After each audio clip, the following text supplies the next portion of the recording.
Hello guys, Frozen Neptunia here and welcome back to Tales of Grace's F. I made my way back down here, so let's continue through the Lestalia core. And there's a weird wall. Is that a wall?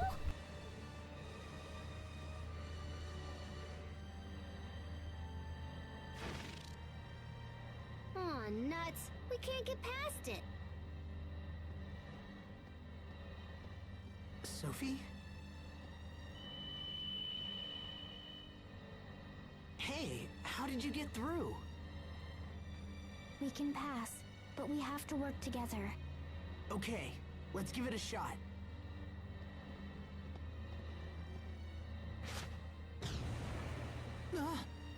What's happening to my head?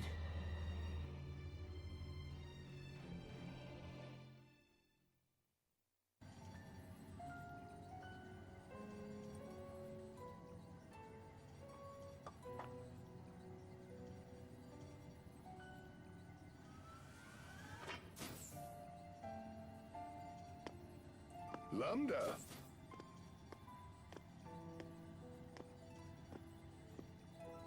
Playing with your blocks again, are you? That's a good boy. Are you happy to be praised like that? If so, then you should smile like this.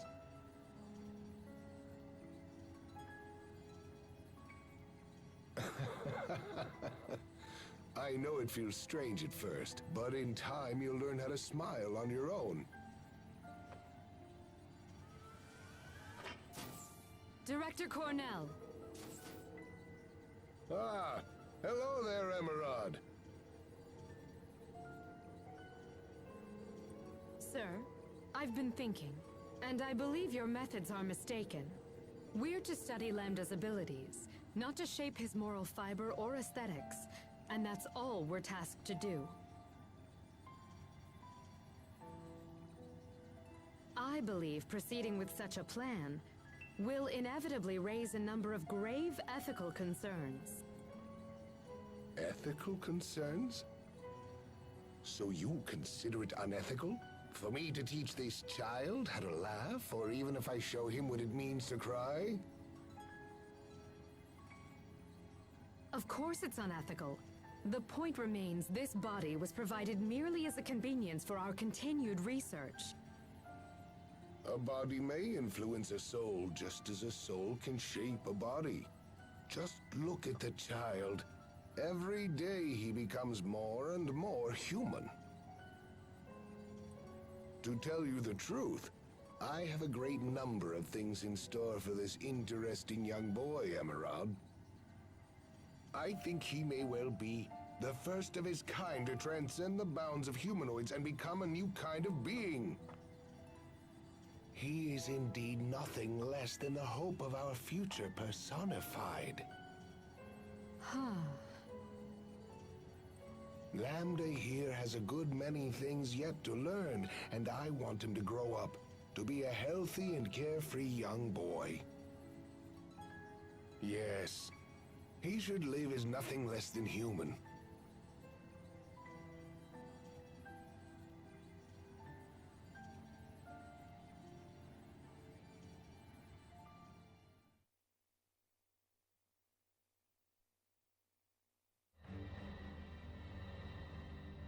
Did everyone just see that?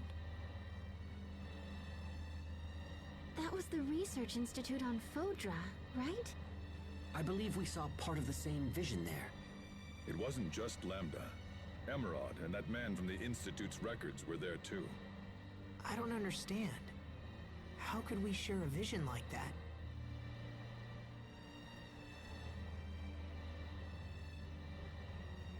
It may be because Lambda is trying to merge with this world.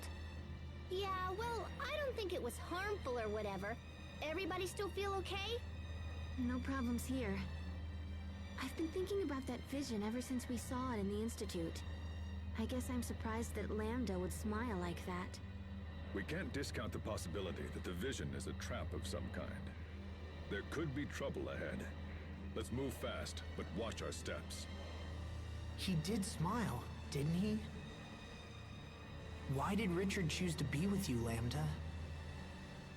Just what are you?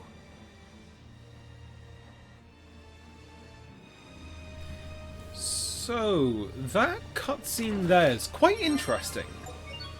Seeing as we know, like, the Emerald we saw was perfectly capable of walking, so why the wheelchair? I wonder if that's ever going to be shown, or maybe it was just an act. I don't quite know. Well, I say I don't quite know, I can't quite remember. Be careful, everyone. Actually, why am I muting myself? I wasn't going to cut this because this is our first on-screen use of Asbel's Excalibur. I've already refined it with, like, I think it was a attack plus 4? Or an attack 4 shard? So yeah, he does quite the chunk of damage. And I don't think Asbel will actually get a better weapon than this in the rest of the game. So take the lift down. I see below us another one of those coloured puzzles. Okay, so that was quite a long cut, mainly because I got into 3 consecutive fights and another one. That should be all of them on the screen. So... Really? 100 gold?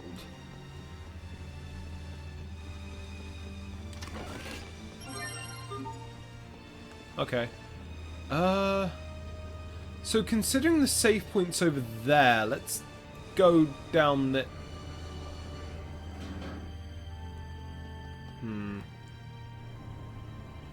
Let's head back up. Because I want to know why there's a save point there.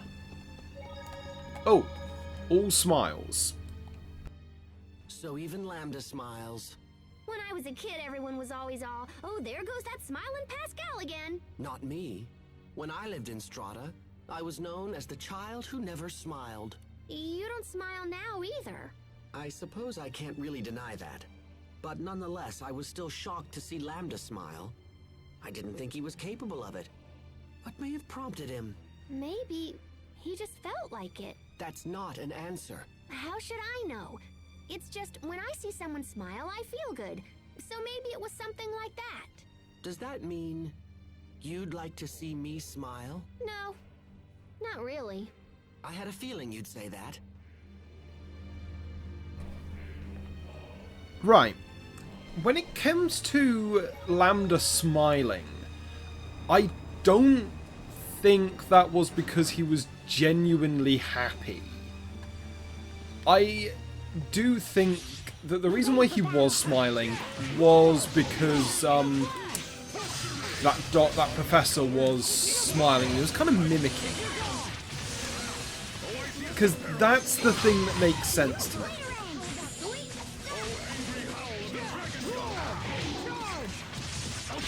It's you.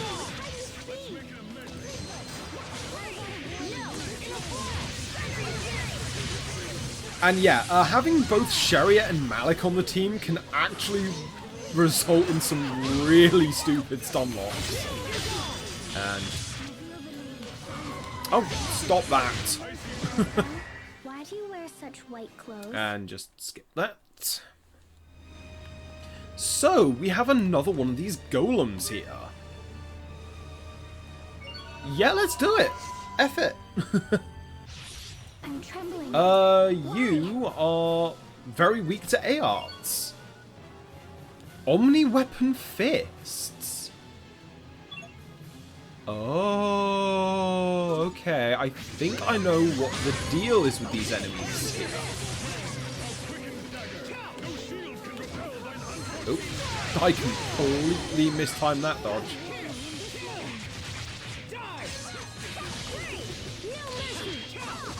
And yeah, this is why I like having two of the better casters. Well, I say better casters. Pascal is still a really good caster, but I would actually say Malik is a little bit better. Just because of the whole, he can keep enemy stun locks a little bit longer. Okay, so I'm just going to wait until I get healed. There we go. And yeah, let's... So I think this is how we're going to be getting the ultimate weapons for everyone. And... oh, God. Oh, I could have done something during that combo. Feel a bit annoyed at myself. But let's at least see if we can get up. Oh, never mind. Goodness. Yeah, Omni-Weapon Fists. Let's see what they're good for. Equip Sophie. Okay, so 9 to 20.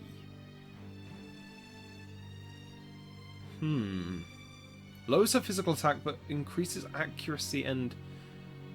I guess it...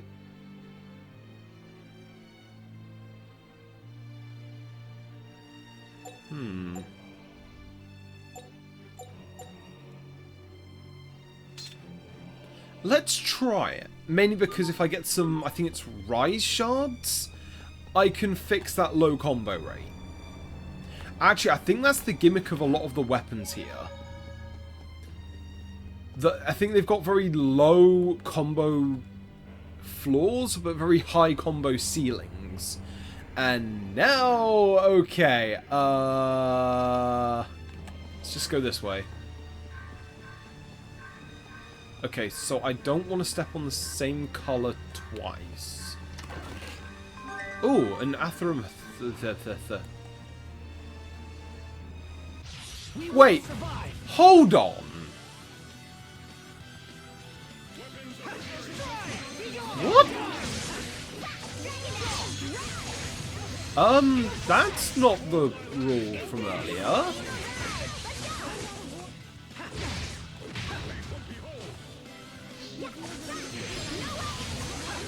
I am confused.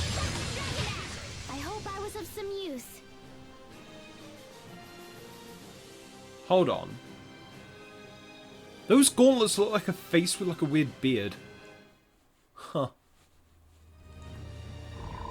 So, hold on, game. Why was I teleported back?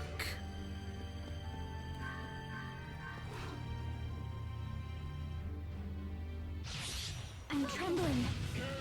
What?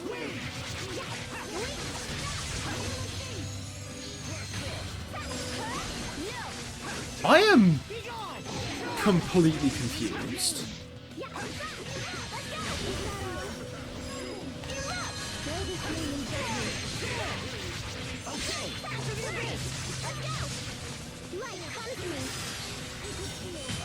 Your sword skills are amazing. Yeah, Thanks. I'll use them to protect us all.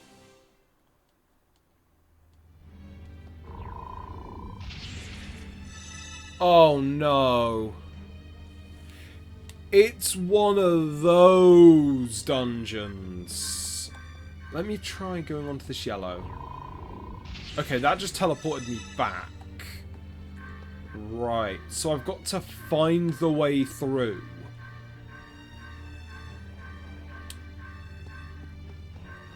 Okay, so it allowed me to do that. Right, so...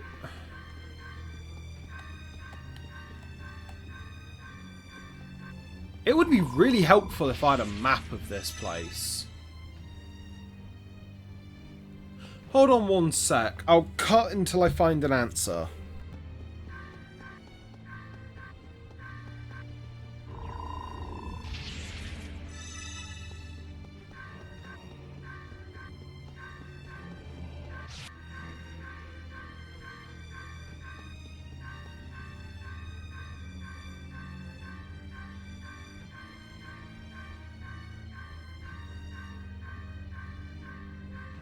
So I have found an answer.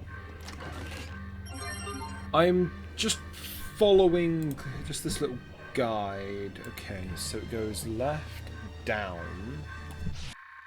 Yeah, I really didn't mean to get into that fight. Okay, so next he goes down. I've got that item. Down again. Get the box. Ooh, red lavender. Physical attack up 3. Okay, wow, that moment where Asbel has a worse physical attack than Pascal. Let's give it to Hubert.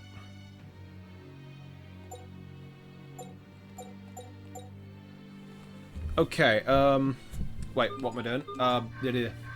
So he goes this way. Up.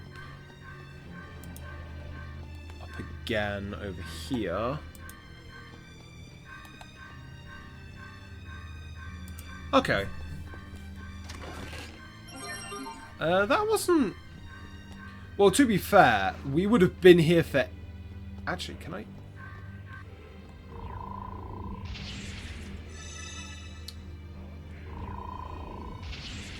I would have been really mad if I had to do all of that again. Yeah, that's kind of... Well, that's the kind of, like, puzzle where it'd be like, oh, we would be there for literally the entire episode.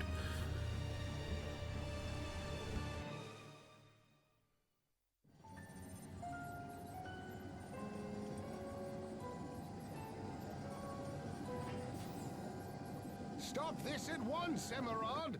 You can't just throw him away! The board's decision has already been made, Cornell. But why? Why would you do this after all the progress we've made? You and I know very well the current crisis that is affecting our world. The creatures we injected with Lambda cells have turned into violent monsters, and now they threaten our very lives. And we now know for certain that the cause is Lambda himself. Lambda has the unique ability to mentally control any creature that has been injected with his cells. And for this reason, the board has determined that he is far too dangerous to be left alive. This is your fault. You're the one who forced him to undergo all of those horribly cruel experiments in the first place. Who wouldn't lash out like that if they were treated in such an awful manner? Who in their right mind wouldn't fight back? Nevertheless, he remains a threat to us all so long as he is permitted to exist. It's too late. The board has ordered us to dispose of him immediately. Enough! You've gone too far this time! I'll see that you hang for this, Emerald, mark my words! No, Cornell. I'm afraid it is you who will hang. The board has ordered you to be placed in detention. You ignored the direct orders of your superiors, and raised Lambda as you saw fit. You were trying to make him into a new Lustalia now, weren't you? No, I was just... What a shame. This research is a threat to all of Fodra. Your ideas are fanatical and your methods reckless. Even the thought that you might use Lambda as our new Lustalia is utterly terrifying. Do you have any idea at all why I put so much effort into raising him as a human being? It's because Take him away, now! No, stop! Emerald! Emerald! Don't destroy him, please! Emerald!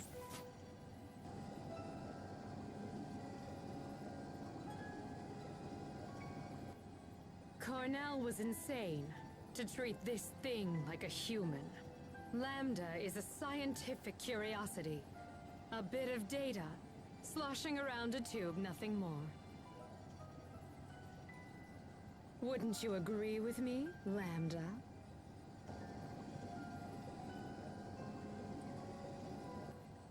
Now then, go to sleep.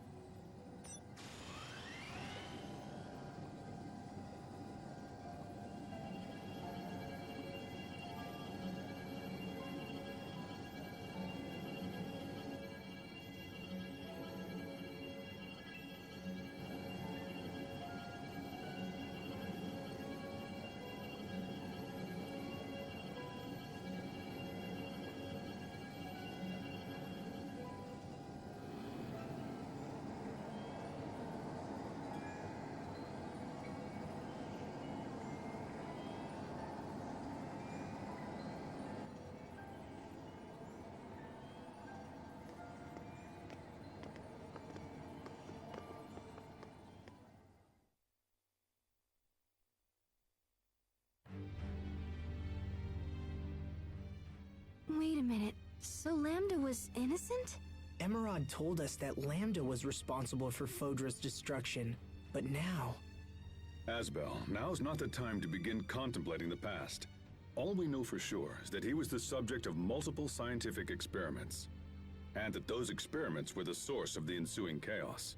But it also seems like it wasn't his fault. At least, not as much as we originally thought. Maybe the scientists just blamed it all on him because they needed a scapegoat or whatever. What do you guys think? Whatever the case may be, there's no point in wild speculation. We should focus on reaching Lambda as soon as possible. You're right. Lambda had a hard life. Just like me, I suppose. But I had friends to help me when things were at their worst. I had the support I needed to get through it. What about him?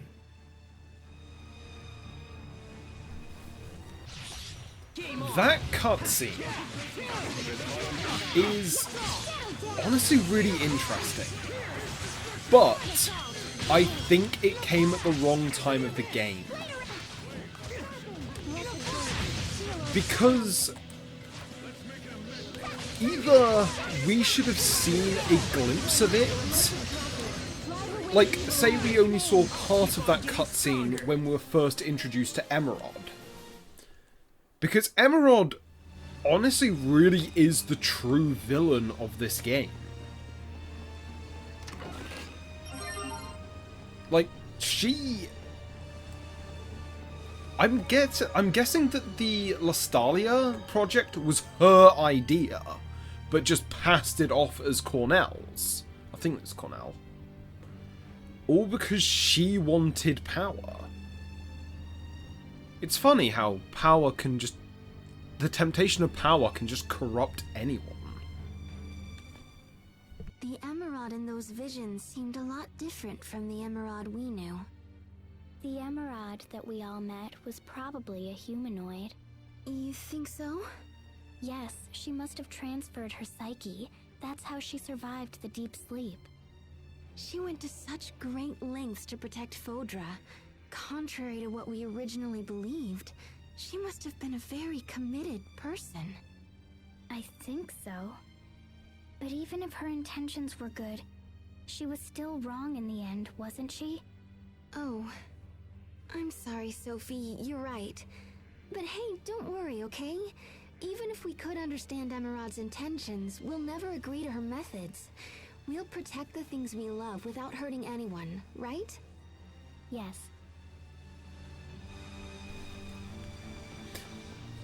Okay, so going off of that, it does kind of remind me of... It's a common... I say common, it's... How do I describe it? It's a... kind of like to bake a cake, you have to break a few eggs. Because... something that reminds me of, like... doing those experiments to basically create a new core for your planet. It kind of reminds me of Ruby Volume 8. Okay, so immediately, before I continue this tangent, if you haven't finished Volume 8 of Ruby, I suggest you skip ahead, because I'll keep this brief. But, in Ruby Volume 8, the major sort of driving force is Ironwood wanting to lift Atlas higher up in the sky to basically protect the Staff of Creation. But to do that, he was willing to sacrifice the entirety of the planet just so Atlas survives, basically. Like, you kind of agree with, like, what he's doing is for the greater good,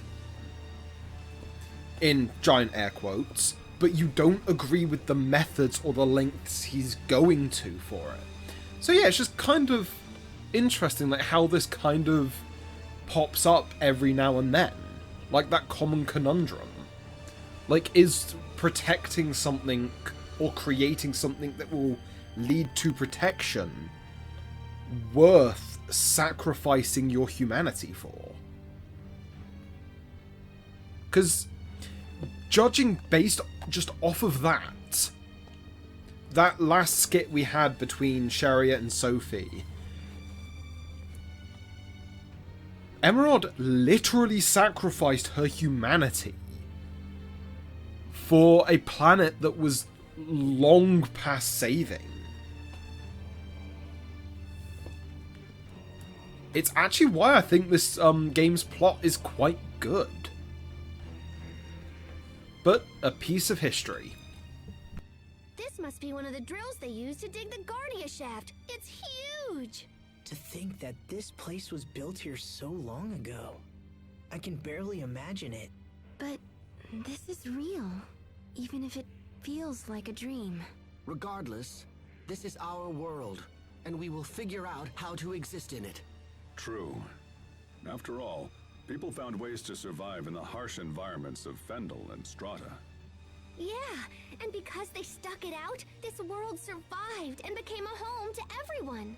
You don't often consider it, but in a way, the work of those people serves to protect our lifestyles, even now. You're right. Why didn't I see it that way before? They probably couldn't think of anything else but their own survival. But by working hard to secure their own future, it helped pave ours. It gives me hope that what we do now will eventually help those who come after us. I think so too, Asbel.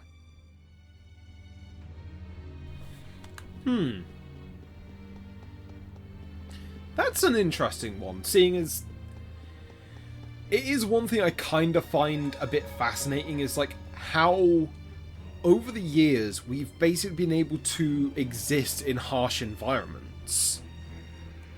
Like, it is fascinating, like how humans as a species can pretty much just adapt and tend to live anywhere. Like, because you've got places that can get as cold as... What country's the furthest north that actually has, like, large human settlements? Is it Canada? I don't really know. But, like, I'm saying especially a lot. Like, considering you've got people, like, living in a place like Australia, where even the plants can bloody kill you. Like, it shows a lot, really, if you think about it.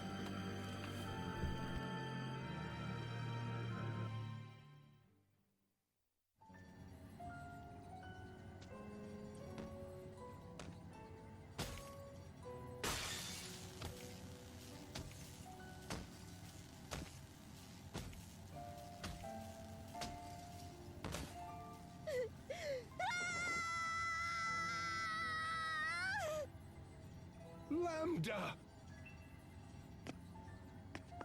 You must have been scared, you poor thing. But don't worry, I'll protect you no matter what happens. Please trust me. Please give me just one more chance. Please. Cornell, didn't I have you arrested? Emerald, it's you. Look at what that thing has done here. And yet you still defend it. Well, no matter. I'll just have to take things into my own hands. No, you won't. I'll do whatever it takes. I am going to protect Lambda! This is truly annoying. Very well then, if that's how you want it to be. Don't worry, Lambda. Trust me.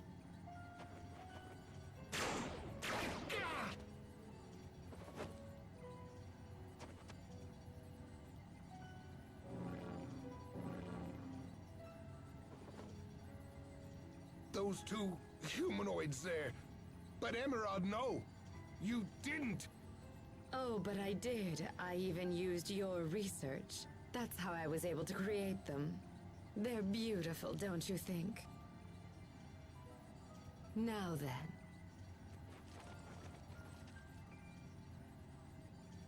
Lambda! Run for the shuttle! Go! Seize them, hurry! Do not let them escape! Kill them if they resist!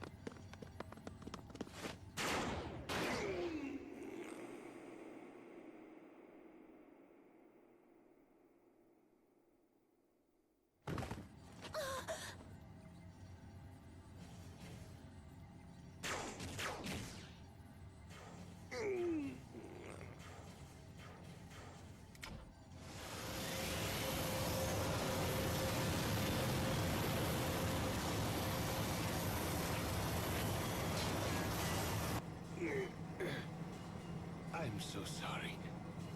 I'm afraid this is as far as I can go. Lambda, use this shuttle and fly to Aphinia. When you get there, find its nostalgia. Live on, Lambda.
Live on, Lambda.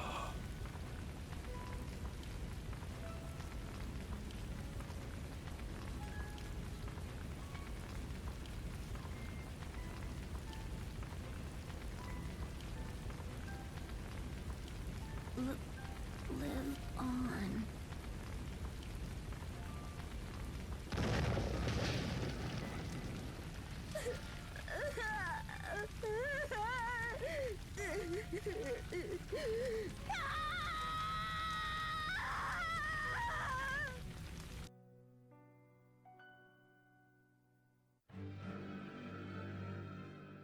Director Cornell gave his life to help Lambda escape.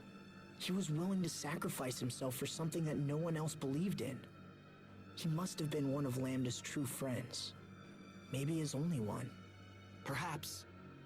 Lambda, what happened to you after Cornell went away?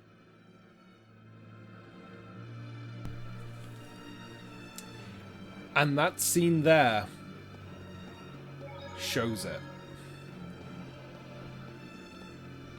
The true villain of this game was Emerald. Everything the game has led up to is because of Emerald and her selfish desire. Yeah, it's to make a planet, well, her planet livable, but by the time she came up with the planet was already dead. She could have just moved to Aphinia. Like, they definitely, at that point, they had the technology to do it. As shown with that shuttle. But Asbel. Not at all. no. You're really coming into your own. She ended up creating... Like, you can't really refer to Lambda as a monster. A being that just wants to survive.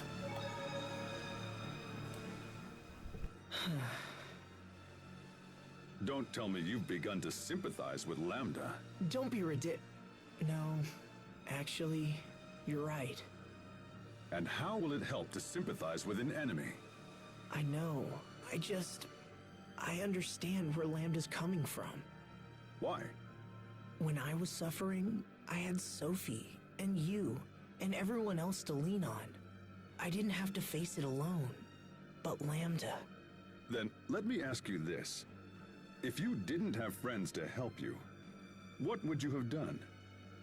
Resented humanity? Destroyed the world? I don't know. Probably, I guess. Asbel, But, don't joke around. Now answer the question. to be honest, I can't say for sure that I wouldn't have done those things. Fine, I understand. But if that were to happen, believe me, I'd come over and lecture you anyway. So it's really a moot point. If I was alone... Even still.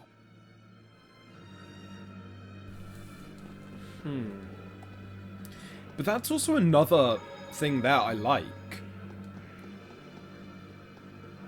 Even if you do sympathize with Lambda, again, it's kind of the same what Emerald's kind of doing. You can kind of see why they're doing what they're doing, but they're going about it in the wrong way. And think about it. Richard must have seen these memories as well. Having Lambda inside his body for so long. You can kind of see where Richard's role comes into this. Like Asbel as well, he sympathized with Lambda, and I have no idea what... Oh, there's an orange... Okay, an orange crystal on top of the green device. Oh no, it's one of these puzzles. Oh, I can't go over that. Okay.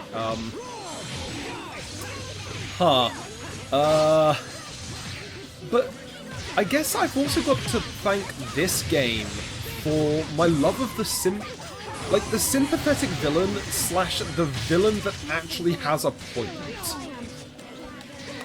Come on, heal me. And I'm dead. Thanks. Like, I don't like using items. I like having the AI kind of at least try to heal me first, or just get rid of the status. But yeah, enemies that can turn you to stone. Kind of annoying. I didn't... Oh. There we go. Yeah, so... This is definitely a thing that I have come to love in JRPGs. The villains that have a point. The villains that you kind of... Well, to be fair, I don't see Lambda as a villain. I see him as an antagonist. The same... Kind of in the same vein as Persona 5 Royal's final semester villain. Like, he's not a villain. He's an antagonist. Oh, okay. What did I... What's this? If I'm correct, when you rotate this pedestal, the giant spheres on this floor change position in a similar way. I see.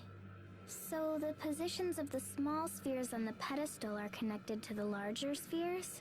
It looks that way. If you were to draw a line out from the small spheres and look in that direction...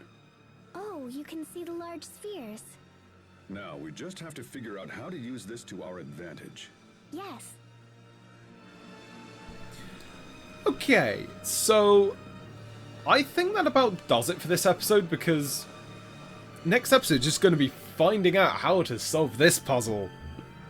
Joy!